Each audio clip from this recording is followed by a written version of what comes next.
Selamat petang, salam sejahtera. Isu hangat petang ini, sokongan Ketua Parti bentuk kerajaan, Anwar dedah bukti surat sokongan. Berita sepenuhnya. Sokongan Ketua Parti bentuk sokongan kerajaan, Anwar dedah bukti surat sokongan. Ketua Pembangkang Datuk Seri Anwar Ibrahim mendedahkan beliau memiliki bukti surat sokongan ketua-ketua parti tertentu sewaktu mengumumkan pihaknya berjaya mendapatkan sokongan meyakinkan, kukuh dan kuat bagi membentuk kembali Kerajaan Pakatan Harapan PH pada tahun 2020.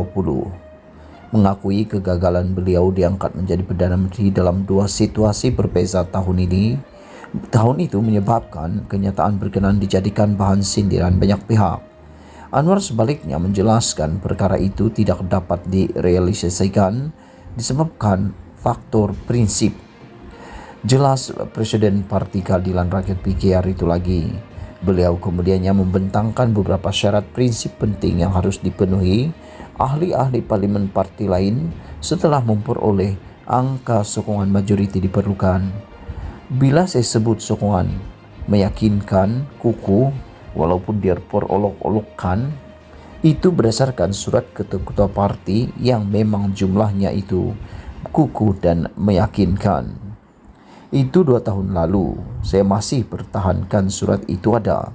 Katanya dalam temu bual bersama Sinar Harian, The Vibes dan Malaysia Kini di pejabat daerah di Bukit Gasing di sini pada Isnin.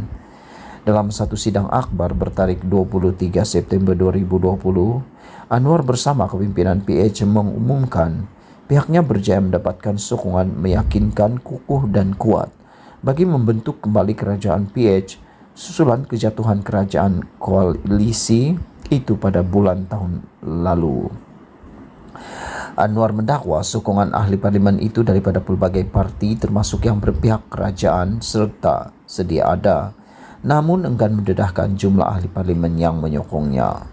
Dalam sidang akhbar itu, Anwar turut memberikan bayangan kerajaan campuran yang bakal dibentuk terdiri daripada kerajaan majoriti ahli parlimen Melayu dan Islam, sekaligus mengundang spekulasi sokongan ahli parlimen itu datangnya daripada UMNO dan gabungan parti Sarawak GPS. Bagaimanapun usaha Anwar itu gagal kerana tidak dapat meyakinkan Yang di-Pertuan Agong Al-Sultan Abdullah Riayatuddin Al-Mustabillah Shah, sekaligus mengundang keraguan banyak pihak terhadap perkara berkenaan. Mengulas lanjut, Anwar menjelaskan beliau kemudiannya membentangkan syarat prinsip yang harus dipatuhi oleh ahli-ahli parlimen yang mahu menyokongnya dan bersedia bekerjasama dengan PH. Antara prinsip dikemukakan beliau adalah keperluan memenuhi dasar tidak boleh berkompromi, seperti dasar perkauman sempit ditolak, rasuah ditolak, pematuhan tata kelola dan kepimpinan baik, selain menetapkan tidak boleh mana-mana pihak menjatuhkan kerajaan di tengah-tengah jalan sebagaimana berlaku terhadap kerajaan PH. Yang saya paling tak setuju adalah menjamin orang-orang yang terdakwa dan terkait dengan rasuah dilepaskan. Itu saya tegas tidak bersedia, walaupun yang mungkin bermakna saya tidak dapat menjadi Perdana Menteri, katanya.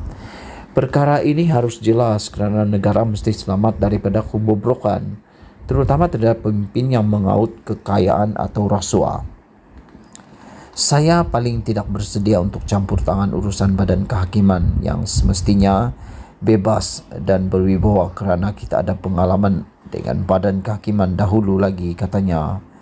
Berikutan itu, Anwar juga pengerusi PH mengakui kegagalan sebilangan besar ahli parlimen yang menyokongnya sebelum itu memenuhi syarat-syarat prinsip ditetapkan beliau menyebabkan mereka kembali membuat keputusan pusingan you. Kalau disenangi pendirian saya, okey. Kalau tak boleh terima tak sokong, itu masalah mereka. Syarat itu saya kemukakan dari awal perbincangan dengan saya langsung tidak beranjak daripadanya, katanya.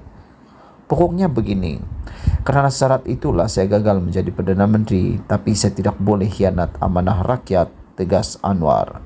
Sekian isu hangat petang ini. Jangan lupa tinggalkan komen anda, tekan butang subscribe dan kita jumpa lagi. Bye-bye.